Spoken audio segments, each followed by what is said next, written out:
Bonjour, bienvenue à la conférence Travailler dans le secteur sanitaire et social sans le bac.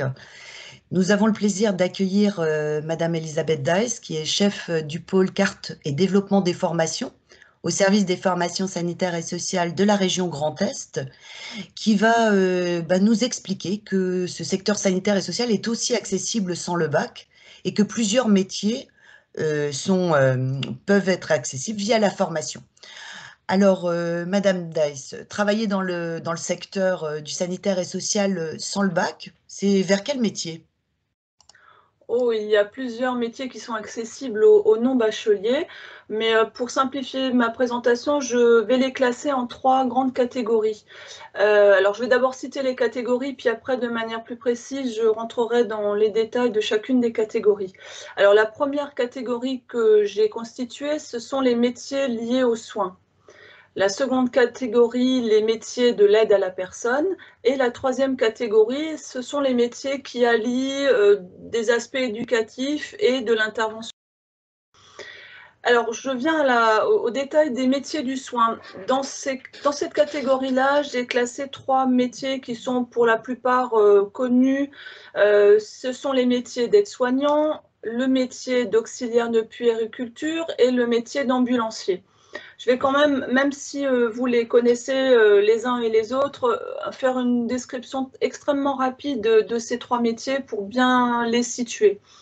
D'abord, l'aide-soignant. Alors, l'aide-soignant, on en parle beaucoup actuellement. En tout cas, c'est une personne qui travaille en collaboration principalement avec des infirmiers et en tout cas sous la responsabilité d'un ou de plusieurs infirmiers et qui assure auprès des patients des soins d'hygiène, de confort au sein d'un hôpital ou à domicile, le cas échéant.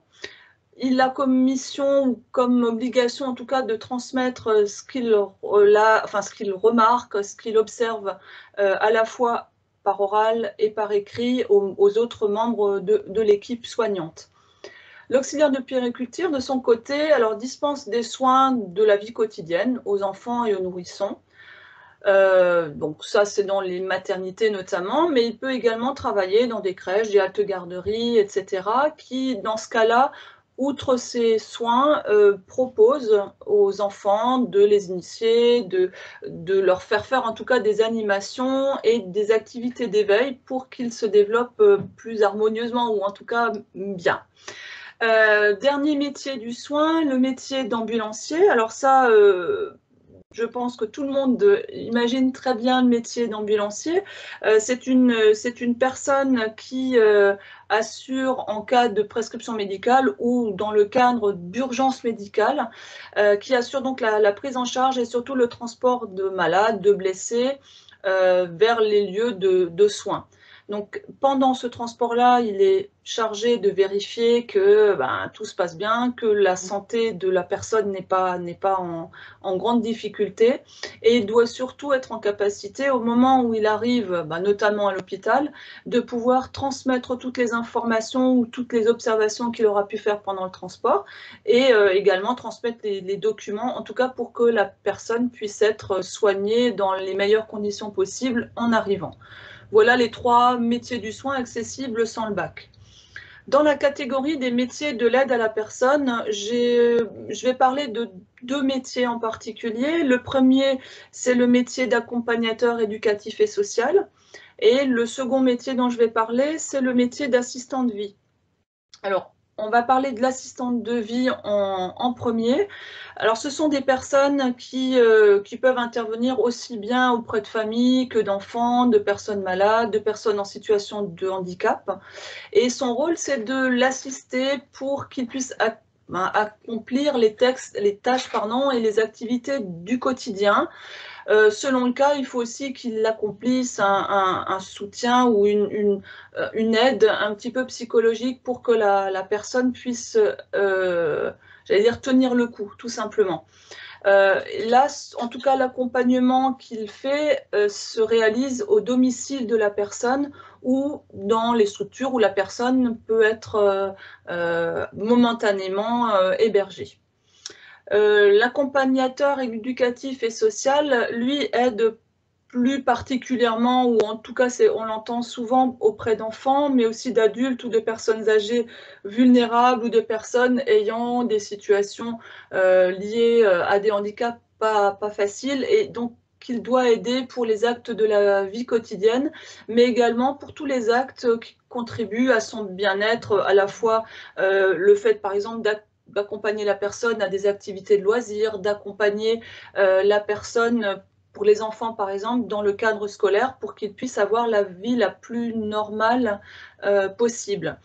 Là aussi, outre éventuellement une aide pour les actes du quotidien, il peut également accompagner la personne de manière en tout cas à compenser le handicap, quel qu'il soit, qu'il peut avoir, de manière à ce qu'il puisse se sentir bien malgré les difficultés qu'il peut avoir.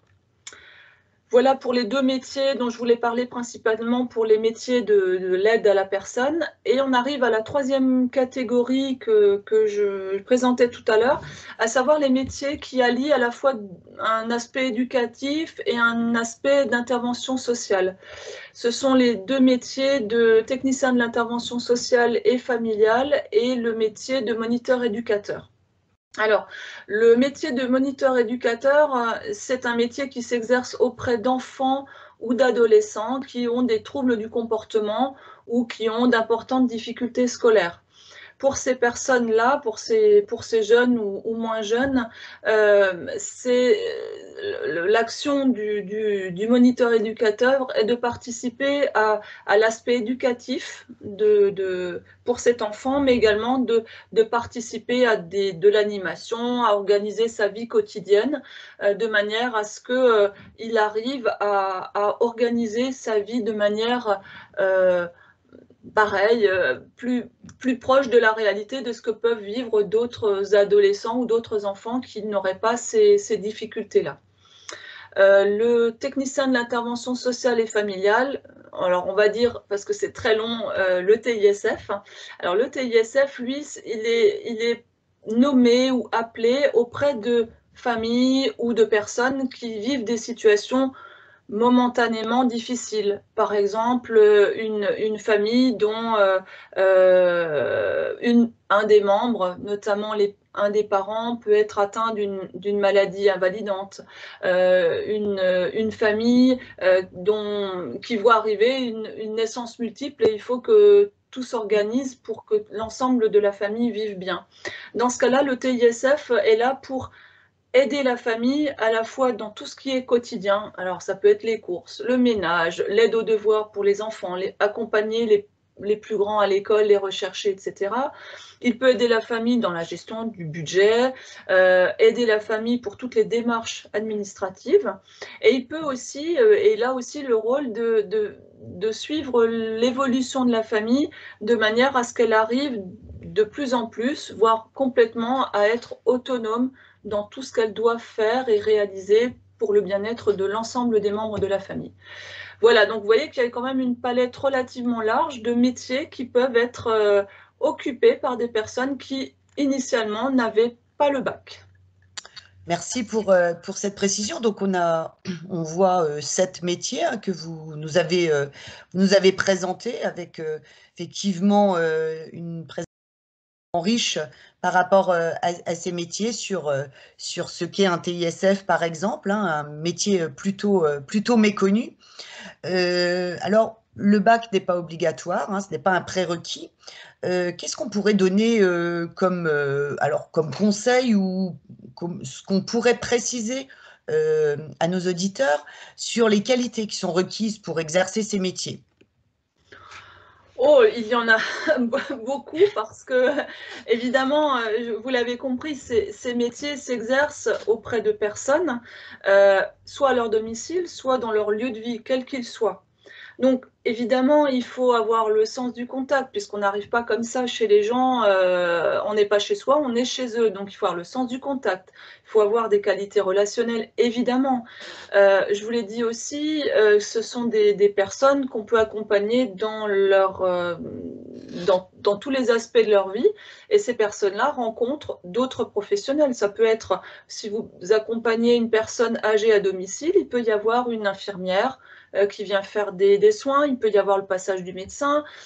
Donc, il y a vraiment une multiplicité de personnes. Il peut y avoir tout simplement la famille, les enfants de cette personne âgée. Donc, il faut vraiment être en capacité de travailler avec des personnes avec des tempéraments très différents, donc de la résistance physique, du calme, une capacité aussi à s'organiser parce que c'est vous qui prenez le relais par moment de la famille ou de la personne, le chef de famille qui est défaillant.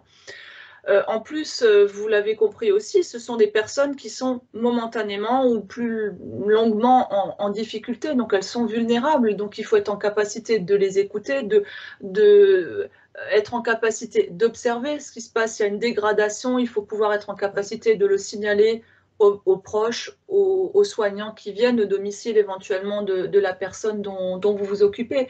Il faut bien entendu de la patience parce qu'une personne qui souffre par moment est mal et donc le ressent difficilement et vous le fait ressentir également. Il faut évidemment être discret puisqu'il ne s'agit pas de dévoiler ce qui se passe dans une famille à l'extérieur. Et alors ça, c'est toutes les qualités humaines que je viens de citer, mais il y en a encore plein d'autres.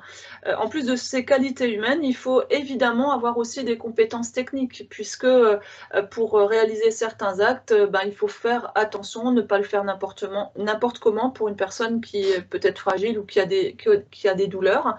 Donc en plus de ces qualités humaines, il faut acquérir des compétences techniques et ce sont ces compétences-là que la formation va apporter à la personne avant sa diplomation. Merci Madame Dice. Alors, petite question, vous faites la transition, donc on a bien compris, on n'a pas de diplôme prérequis, on n'a pas besoin du baccalauréat en tout cas, mais par contre, on a besoin d'avoir une validation, d'accéder à une formation qui va nous permettre d'obtenir toutes ces compétences qui vont nous permettre d'exercer ces métiers. Alors, comment on accède à ces formations? Alors, il y a un point commun qui est le fait que, comme je l'ai déjà dit à plusieurs reprises, on accompagne des personnes qui sont vulnérables. Donc, on essaye en tout cas de veiller à ce que les futurs professionnels qui vont être formés soient des personnes en qui on peut avoir confiance, des personnes qui ont les capacités pour exercer le métier. Donc, le point commun avant toute entrée en formation sur tous ces métiers que j'ai listés, c'est une sélection.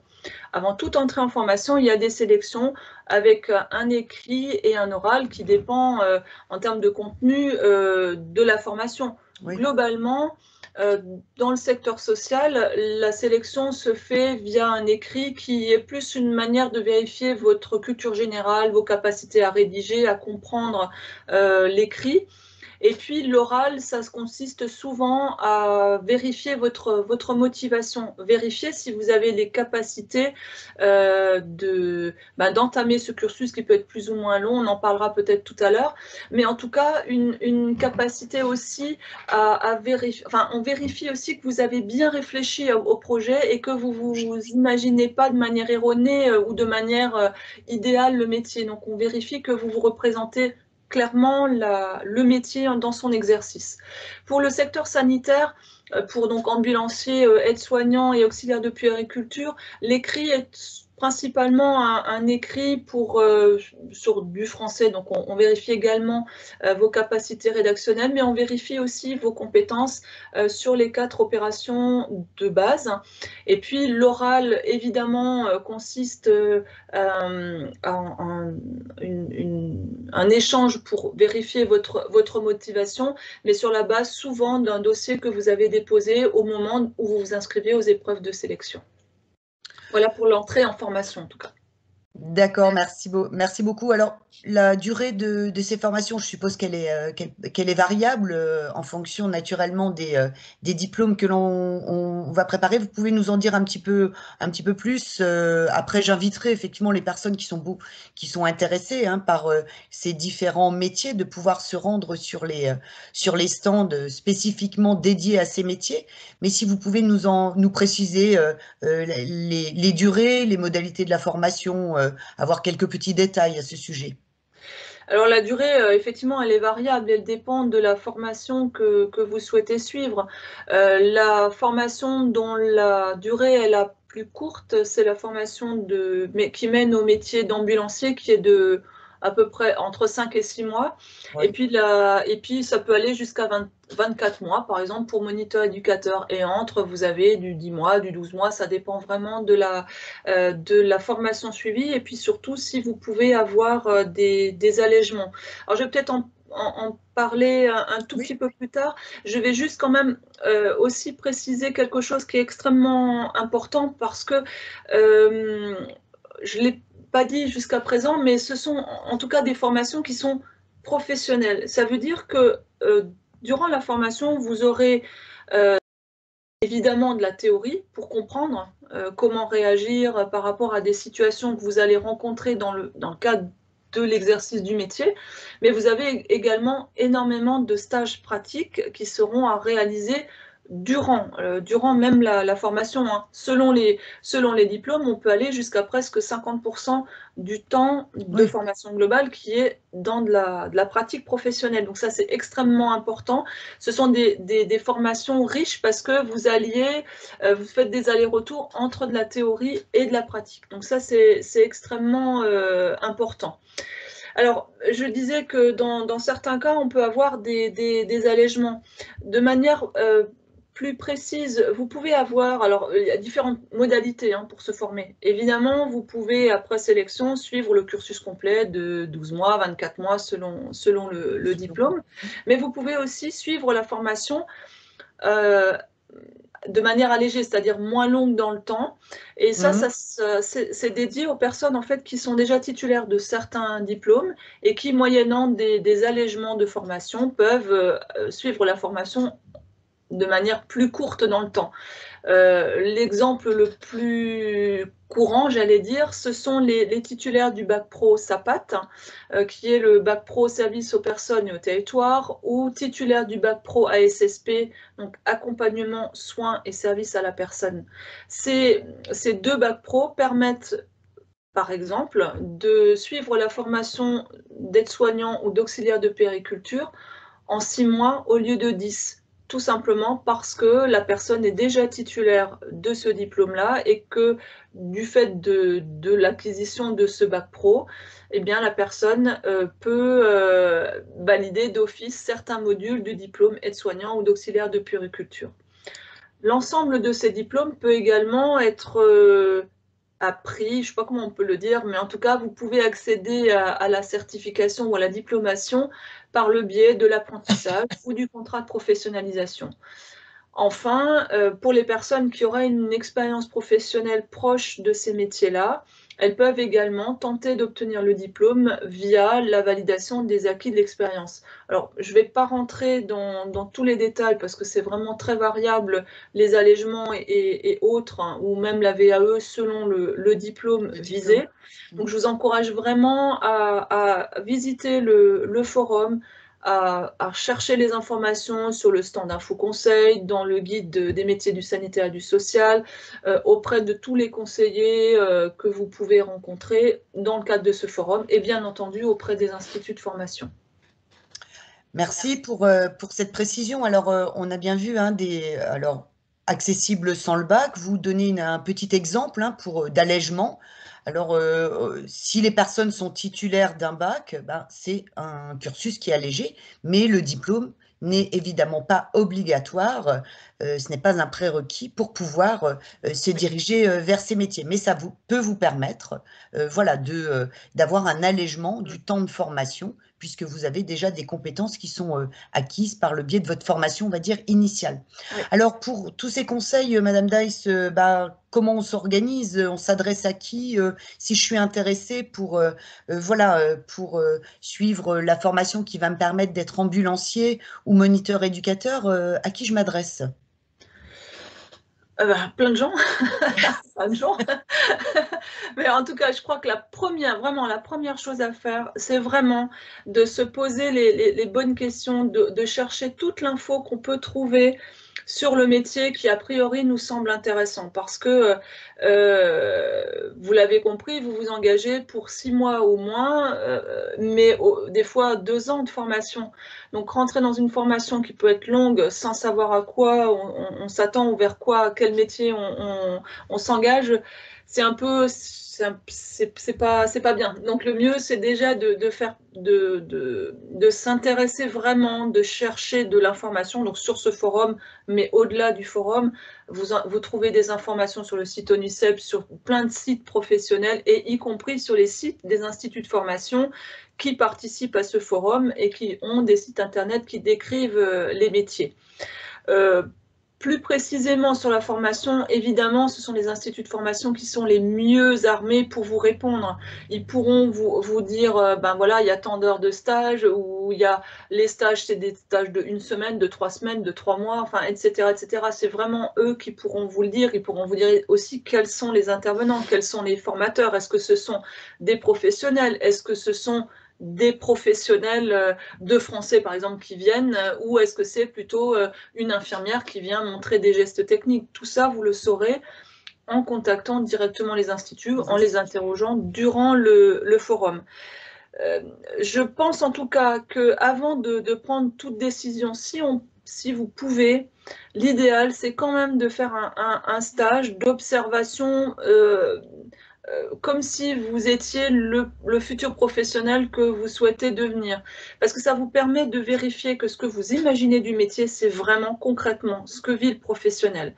Vous aurez aussi du coup la possibilité d'échanger avec tous les professionnels qui gravitent autour du métier. Tout à l'heure, je parlais du métier d'aide-soignant, qui travaille principalement évidemment avec l'infirmier, mais dans un hôpital, vous imaginez bien que l'aide-soignant travaille également et croise régulièrement le médecin, les agents d'entretien, etc. Donc, vous pouvez aussi échanger avec toute une série d'autres professionnels pour voir ce qu'il en est et comment eux vivent le métier. Le professionnel en lui-même pourra vous expliquer en quoi son métier est intéressant ou qu'est-ce qui est difficile dans son métier.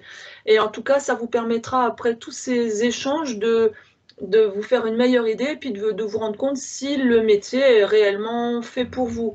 Autre argument en faveur du stage, c'est que ça vous permet aussi, lors de l'entretien, de l'oral que vous aurez avant d'entrer en formation, le fait de pouvoir dire j'ai fait un stage et moi c'est le métier qui me convient pour telle et telle raison, parce que j'ai rencontré telle personne ou j'ai vécu telle chose, ça montre votre motivation puisque vous faites votre stage, et en même temps ça montre qu'est-ce qui vous a spécifiquement plu ou déplu, et c'est extrêmement important. Ça vous fera sortir du lot, j'allais dire, par rapport à d'autres candidats.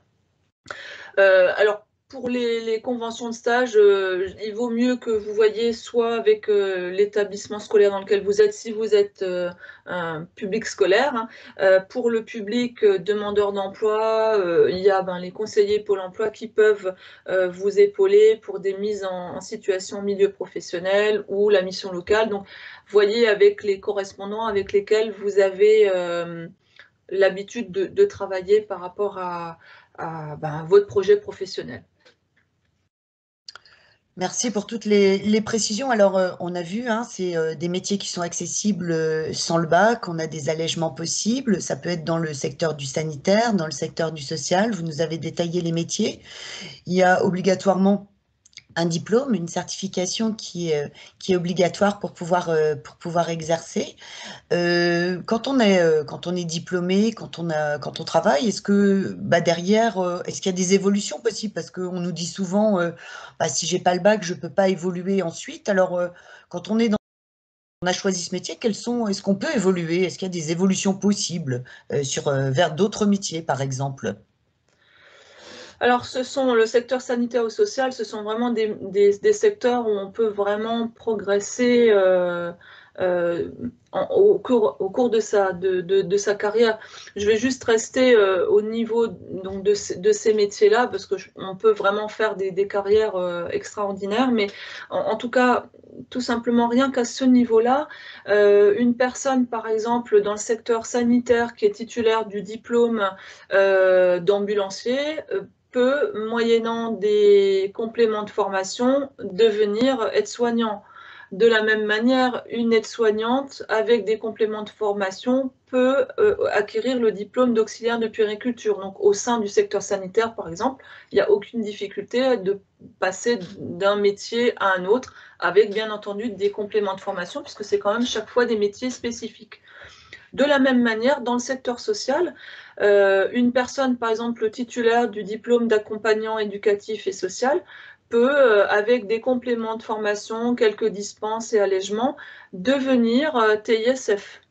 Donc ça permet aussi de changer d'angle, de modifier en fait le cours de son activité professionnelle. Et puis il existe même des passerelles entre le sanitaire et le social, puisque par exemple, je reprends le diplôme d'État d'accompagnant éducatif et social, donc qui relève du secteur social, avec des compléments de formation, peut acquérir le diplôme d'aide-soignant qui relève bien du secteur sanitaire. Donc vous voyez qu'il y a à la fois des possibilités de mobilité au sein du même secteur, mais également entre secteurs. Donc en tout cas, rien n'est figé. Eh ben, écoutez, merci beaucoup pour toutes ces précisions. J'espère que ça aura donné un éclairage vraiment intéressant et pertinent pour les personnes qui nous regardent aujourd'hui. Je les invite, comme vous l'avez proposé, à vous rendre sur les stands métiers pour avoir plus de renseignements sur ces métiers et de pouvoir échanger avec les professionnels qui sauront aussi vous répondre et vous donner encore plus de précisions. Merci, au revoir.